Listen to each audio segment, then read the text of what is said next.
500 years of football expertise and the future of the game. Powered by Sumer Sports, come together, breaking down the big board with the guys that were in the room.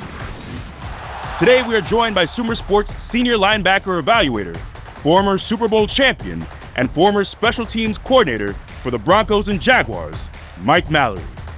Also on the panel is Nolan Nawrocki, Sumer Sports Senior Director of Football Operations and NFL Draft Analyst.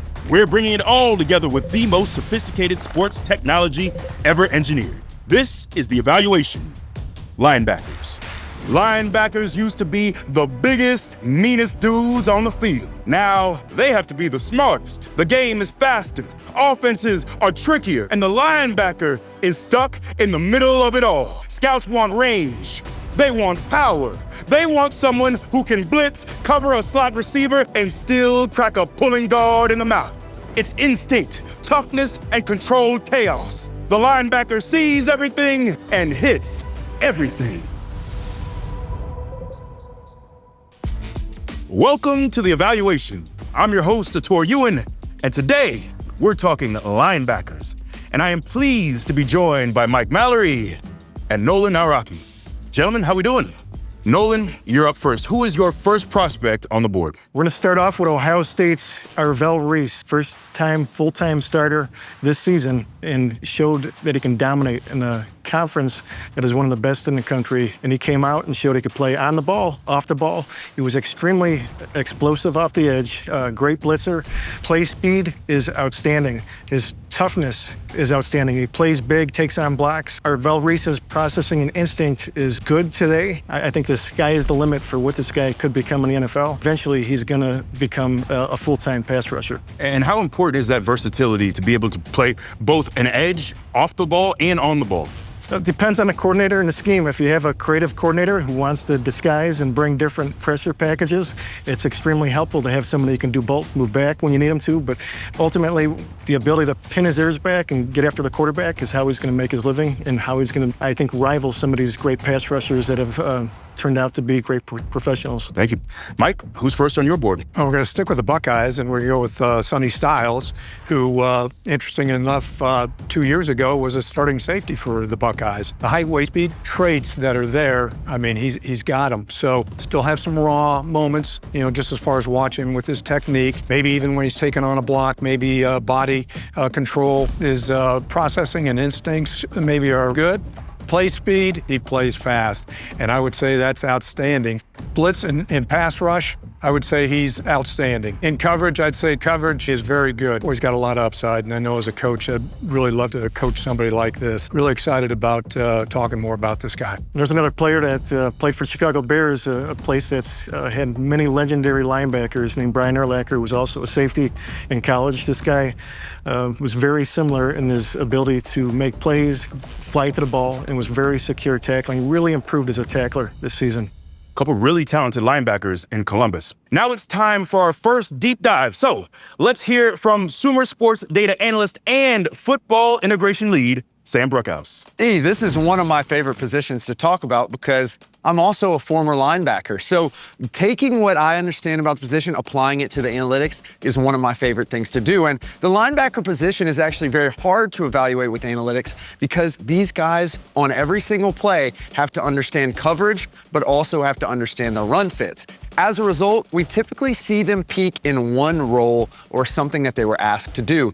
That is the case with Sonny Styles and with Reese. Reese in particular, we saw that pass rush upside. We saw him do very well in our AI evaluations of his blitzing, both from the off-ball and the on-ball positions. Now, both of these guys did not necessarily have blue chip style production analytical traits, but I think that's because there were so many stars on this defense that they were just asked to play a role. So let's move on to Sonny Styles, an excellent run supporter. And the way that we measure that is we try to evaluate how these players are actually impacting the play. You got guys who can go all over the field, but some of these kind of hammerhead linebackers, which Sonny Styles isn't necessarily a very versatile guy, but they're asked to commit to the run and bite on play fakes and go really far in. So what we try to figure out is, do those players actually stop the run in terms of the production that they're trying to get? If it's 4th and 1, are they stopping them short the line? If it's 1st and 10,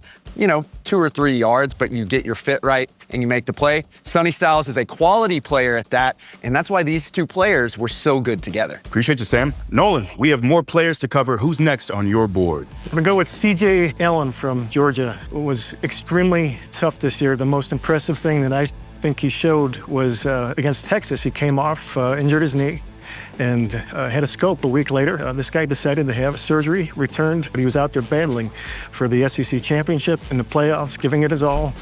He's outstanding as a coverage player. Processing instincts are very good. He played hurt late in the season when a lot of players would not have played hurt. Play speed, also outstanding. Blitz and pass rush ability are both very good. I think he'll be a very good NFL prospect.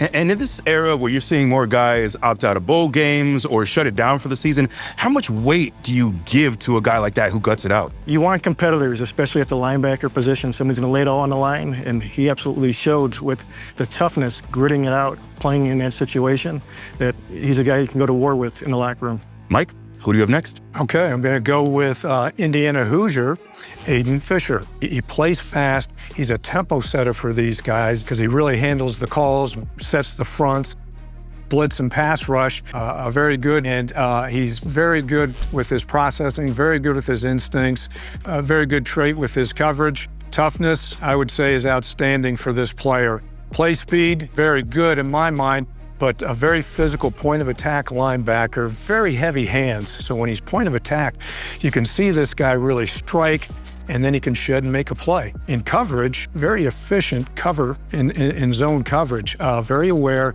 gets great breaks. And the thing also that I like about him is open field tackling. He doesn't break and then sit down and wait for the ball carrier. He goes and closes on it and is very productive. Thank you, Mike.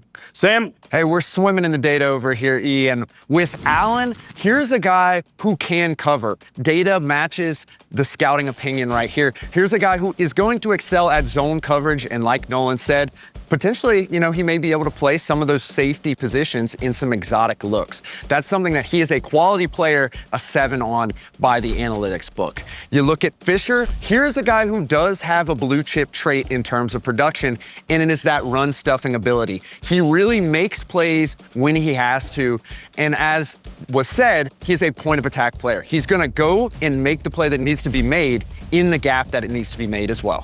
Thank you, Sam. Nolan, you got one more player for us? Jacob Rodriguez, Texas Tech, the Butkus Award winner. He's a little different than the others in athletic ability and speed. Outstanding processing and making plays quickly. His reactive instincts are exceptional. He's very good in zone coverage. I would say he's very good playing the ball with outstanding hands. His blitz and pass rush ability leave something to be desired with outstanding toughness overall. He has very good play speed. From a talent perspective, you might say this guy belongs in a later round. But just like Zach Thomas when he was coming out of Texas Tech in 1996, everybody said he was too non-athletic, too slow, too stiff. Passed through 5 rounds, and he played 13 years in the NFL, went to 7 Pro Bowls, and is now in the Hall of Fame. That's the kind of instincts that you're going to get with a player like Jacob Rodriguez. He led the country with 7 forced fumbles. He's got an extremely good knack for punching the ball out. He's always around the ball magnet. He gives you everything he's got, sacrifices his body around piles, and I think he will continue to do that in the NFL, even if he's not drafted quite as highly as the Butkus Award winner always is. Mike, who's next on your board? Deontae Lawson from Alabama.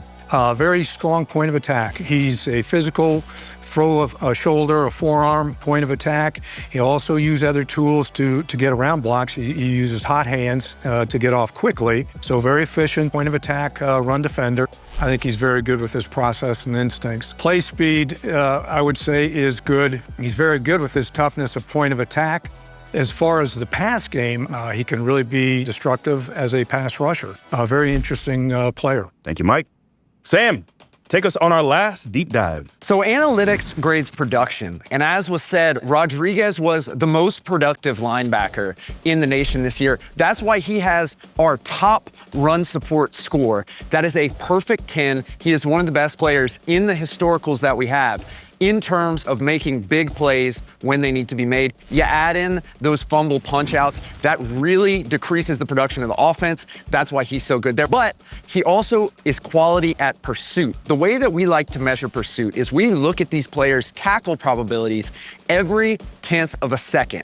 And when we compare it at the end of the play to the beginning of the play, if you are constantly in the mix for a tackle, we think you have good pursuit. It's a very unique way to look at it, but we think that Rodriguez has quality pursuit.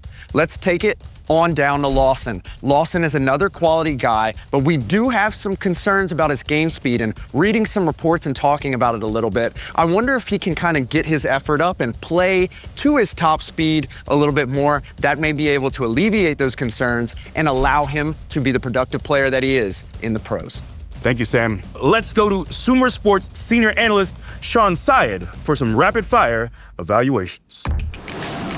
It's the lightning round. Anthony Hill Jr. is an explosive linebacker with the ability to cover ground. He shows fast processing and can be a positive force in coverage. Jake Golday shows impressive range and the ability to tackle. He can play multiple linebacker spots based on personnel and the call while showing agility through the whistle. Josiah Trotter is a stout linebacker with 3-down impact. He is instinctive, is physical in run defense, and can create some pressure. Kyle Lewis is a competitive linebacker that can finish plays. He shows a high football IQ and has a knack for slipping blocks. Harold Perkins is a versatile linebacker with playmaking ability. He has alignment and assignment flexibility that a team may be able to weaponize. Taurean York is a high-energy linebacker with a consistent motor. He can process in a hurry and is comfortable in coverage. Earlier, I sat down with Sumer Sports CEO Lorrissa Horton. Here's our next segment, the SAI Check, powered by Sumer Sports. Lorrissa, one of my favorite defensive players of this modern era is Luke Kuechly because he is truly one of the smartest players to play the game. He is not just smart, he's an incredible athlete, and we saw that throughout the history of his career. And there are times where he might make a mistake, but is somehow able to recover and still make a great play. This play was a perfect example of that. He bit on the fake, and yet he pointed to exactly where he needed to go, and he got there. What was the probability before the recovery of him making that play? It was a very low probability of it being an interception, especially because he bit on the fake. But he quickly was able to see what was happening, understand the game so well to know how it would evolve, and knew where he had to go. Then he just got himself there. And I love that the Sumer AI really is able to determine football smarts in that way. Yeah, we compare him to all these other people who were in that situation. When you bit on the fake, how many times could you recover? Very, very rare. But not only that, he didn't just recover, he made an amazing play out of it, right? This is why it's so memorable. It turned into an interception. Yeah, he really is a one of one. Both the mental state and the physical traits that he was able to show is what I think makes everyone love him so much. He turned plays that you didn't think were gonna go there into something so memorable. And I think about young linebackers being able to hear you talk and watch this and understand what makes Luke Kuechly so special using Sumer AI. The part that I love the best is really it highlighted what you said, the mental game. His ability to know where are people going, how is this play gonna evolve, so I know where I need to go based on where they're gonna end up. I love it. And now I'm going to hand it off to two veterans of the game and two veterans of Boston College, Mike Mayock and Luke Kuechly. I want to welcome in a really special guest. We're talking about St. X's in Cincinnati. We're talking about Boston College. We're talking about the Carolina Panthers' future Hall of Fame linebacker and one of my favorite people in the world, Luke Kuechly. Luke, thank you very much for joining us today. Yeah, absolutely. It's good to be here. You know what? I want to go back to St. X's. I spend my whole life evaluating like 4- and 5-star recruits and try to decide whether or not they're going to play in the NFL. And I think you were a high school safety. And I'm kind of wondering about your recruitment process. Who was recruiting you? How many stars did you have? Yeah, so I went to an all-boys school in Cincinnati, Ohio, St. Xavier High School. I kind of bounced around a lot in high school. I was a linebacker as a freshman. I played tight end as a sophomore. I played linebacker again as a junior. And then as a senior, I played that safety spot. When I started getting recruited was my junior year after my junior season. And the final 4 schools that I looked at, though, were Stanford, Duke, Virginia, and then ultimately, I think I ended up at a really good place at BC. Let's go to day 1 at Boston College. When I reported as a freshman, and I was looking around at these other freshmen saying, I can't possibly play here. Why am I here? I had a moment or two of indecision. Did you have anything like that, or did you just know you had it solid? No, we walked in there in the summer, and you look around the weight room and see some of the other freshmen, and you're like, yeah, we're kind of the same size. And then for whatever reason, one day I had to go back upstairs is when the older guys are working out. And our biggest offensive lineman that year, our guard, is squatting with chains hanging off the bar. And I had never seen somebody that big and with the ability to move, erect the bar. And I was like, I do not belong here. Yes, I think every freshman sees that. And if they say no, I think that either they're a freak themselves or they're lying. So, You know, I also had a moment where I kind of figured maybe I did belong. Did you have anything where you kind of went, Luke, you're good, man? So we played Clemson. You can't explain to people speed until you see it in person. It's just, whoa. And I remember I got my butt kicked a ton. I made a few plays, and then you're like, you know what? Like, okay, I made 1, I made 2. All of it is just, can you find ways to build confidence as a young player? I find a lot of what you're talking about, in addition to confidence and consistency, the word instinct. I think instincts are an interesting conversation to have. I think instincts are like you see it. Like it makes sense to you. The more you prepare, the more you watch football, the more you get a feel for the game.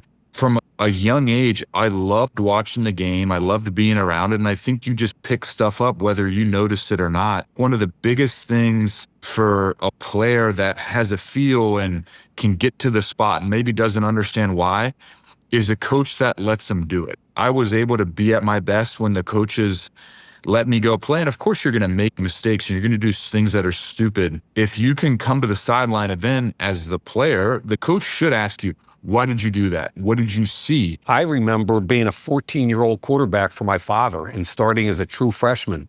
And the first question coming off the field after a bad play and a good play was always, what did you see? I coach a 7th, 8th grade team. The one thing that I have noticed is the perspective from the sideline is very different than the perspective from the field. You empower these kids when you say, what did you see? They explain it to you and you're like, I get it. We also ask, which good coaches always ask, is what do you guys like? Like, what's working? If there's dialogue and conversation and trust, then you can kind of iron most stuff out. So the people watching this understand it's like a who's who of NFL players coaching a 7th and 8th grade team. Can you just go through again, who's coaching this team with you? I'd like to know if you have any kind of thoughts going forward about wanting to coach at a higher level. So I got done playing in 2019. Greg Olsen played his last year in 20. Chris Olsen coached high school football in Jersey for 40 years. He won 1 million state championships. In his system, it looks like we have 8 gazillion things going on, but it's a very simple system that we can teach the kids and it makes sense to them. Last year and this year, we had Todd Blackledge, played at Penn State. Wow. You know, we have a great time. Our kids are awesome. The school that we coach at couldn't be any more supportive of us. I'm listening to you talk about these 7th and 8th graders, and I'm thinking bigger picture. If there could be 1 or 2 things that you could impart to kids around the country that want to play, they love ball.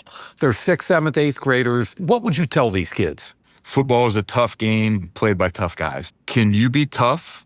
And can you show effort in the off season? When we show up and we get these kids in June and all their buddies are out of school off and they're all having sleepovers and waking up in the morning and having bacon and French toast and pancakes, and then they're going to the pool with their boys? Or do you want to show up to practice and do you want to go through drills and do you want to get stronger? Do you want to do that? Or do you just want to think you want to do that? When you show up every day, you need to bring it. Football is not just the games, it's everything. And if you can learn to appreciate everything is when you'll be a good football player and when you'll be a good team. When you made the transition to the NFL, I used to talk to guys. I'd watch your tape. I've heard all these stories from other offensive linemen that have said, Luke used to yell the play out in advance. He knew we were running outside zone, and he was telling everybody. I remember watching tape with a guy, Wes Davis, who was an older safety that played for us. He shows me the play, shows me why I need to be there. We get into the game. It's in that area on the field, and Wes looks down at me. He's playing safety. He's like, hey, here's that look. Remember, bump out a little bit. I was like, yeah, the look, bump out. Yeah, I'll bump out. And they ran the play, and of course, they hit a ball for like 20 yards in the seam. And he looks at me, and he's like, where were you? And that was like really the first moment where I was like, I get it. That was the first time where I'd recognize if I prepared during the week and I go through my process and I have a great feel for where the weaknesses are, how they're going to attack us, now you're freaking rolling. I appreciate you taking the time. And if you ever want to be a coach somewhere, sign me up. You're fantastic. And thank you so much, Luke. Absolutely. I appreciate it. Thank you, Mike, and thank you, Luke. Linebackers are the blood that courses through the veins of the defense. This is Stats in the Shadows.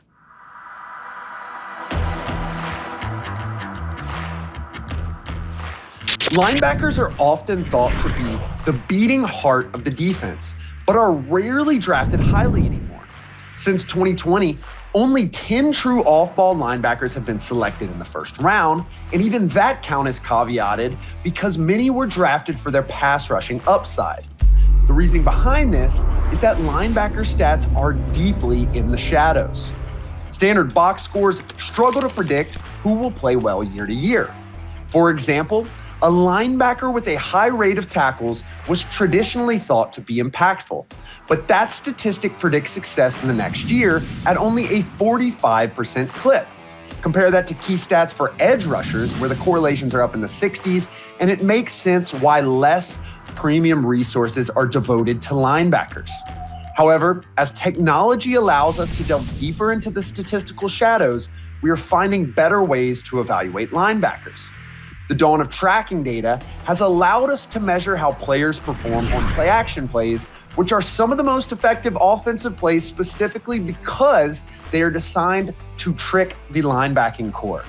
This new metric, called bite distance under expected, is defined as the distance the linebacker moves in the wrong direction when a quarterback fakes a handoff. And some of the best linebackers in recent years top the leaderboard in this stat: Luke Kuechly, Fred Warner, and Dont'a Hightower. As technology continues to progress, we will continue to quantify their value.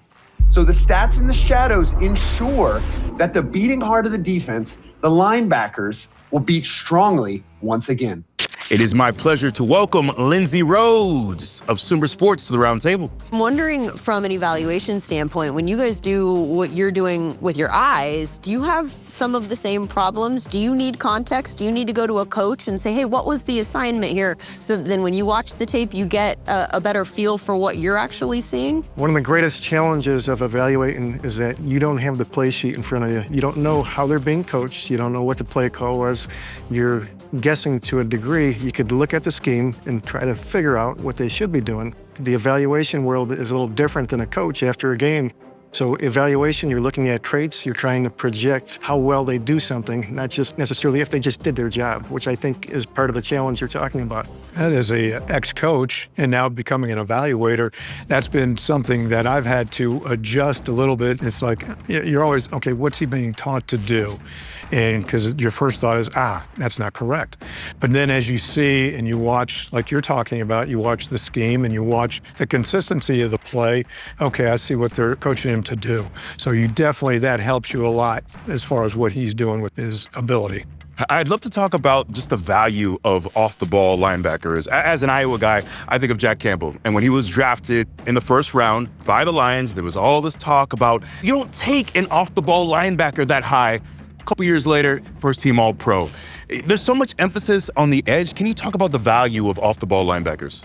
Well, I think if you see a fit, you take him and fill that fit. And that's what the Lions did, certainly. That's what you've got to see when you evaluate these guys. Okay, how do they fit? But yeah, if you've got a 3-down off-the-ball linebacker, I think that's impressive, and that's somebody that you hold on to. The Lions value competitiveness, grit, toughness, and that was Jack Campbell. He embodied all those qualities. He was all in all the time. And I think over time, over his first 3 years in the league, he's emerged into one of the best linebackers in football. It's an interesting, broader conversation about draft and positional value and opportunity cost, obviously. But I think the Lions are sort of anomalous in this situation because even though they hadn't necessarily shown that they'd flipped it yet, I think it was obvious to people paying attention that they'd flipped it. Like, they had the players, they were on the trajectory like you're talking about with the grit and the culture. And so they were a specific team that I think did have the luxury of picking the best player to fill out their roster in that particular year. And so they took a running back that same year in the first round too. I mean, the two positions that are the lowest positional value, right? Like linebacker and running back, they took one of each, but it finished out their roster. Yeah, the game has become so specialized. You look at personnel packages and how are we going to match up? It's a game of matchups, and when you're facing 11 personnel, you need an extra coverage defender or two to prevent offenses from doing what they're trying to do. Unless you're a Fred Warner, it was so extremely valuable and so versatile that you can do everything well. As a scout, how do you evaluate processing speed? How can you tell when a guy has the IQ and ability to recognize a play and instantly take that first step and make the tackle? Yeah, what I look for is just how fast do they react after the snap and once the ball is declared, but also after key and diagnose, how quick do they trigger, to get to a response and get to their responsibility. So, just that time frame, how fast is that reaction speed? We talk about the edge. Now, and it used to just be, you're a defensive end, you're a linebacker. Just talk about the evolution over the last 10, 15 years of that position. Stopping the run is still critical today, but the rules in the NFL favor the passing game. That you need to be able to have coverage ability on the back end. As a linebacker especially, Tyreek Hill stretches defenses running a 3 deep under route. And a lot of teams, if you want to defend against it, you need a linebacker who can buzz and get deep underneath it. And that requires that you run 4-5, 4-6, you can move. The teams that are playing in the Super Bowl year after year are the fastest teams in the league. The tracking data shows it.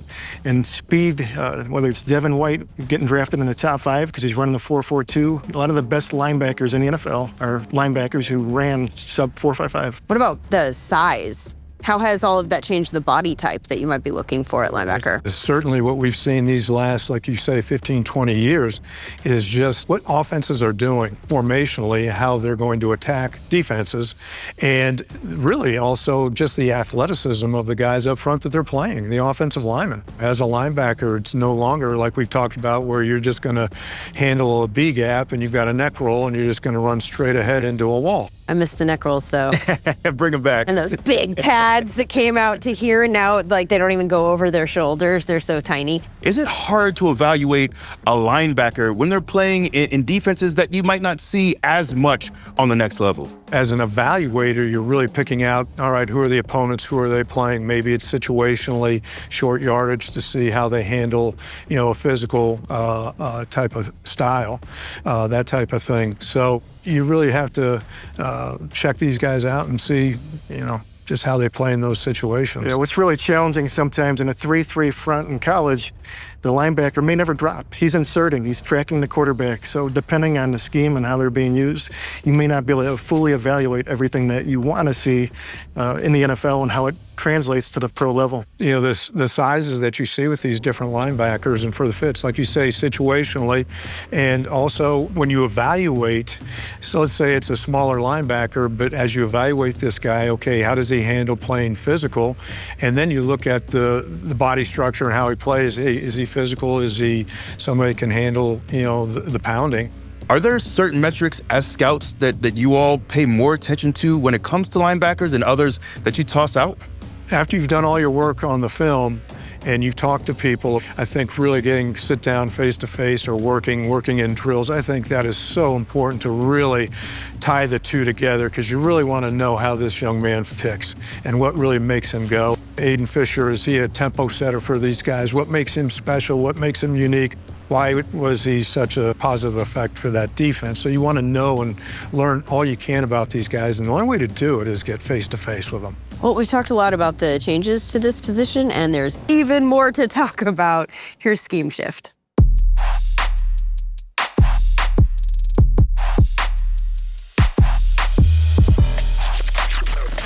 The linebacker position has had to morph and change as NFL offenses have shifted their priorities over time. At the turn of the century, hulking linebackers were asked to take on fullbacks, destroy guards, and have a run-stopping mentality.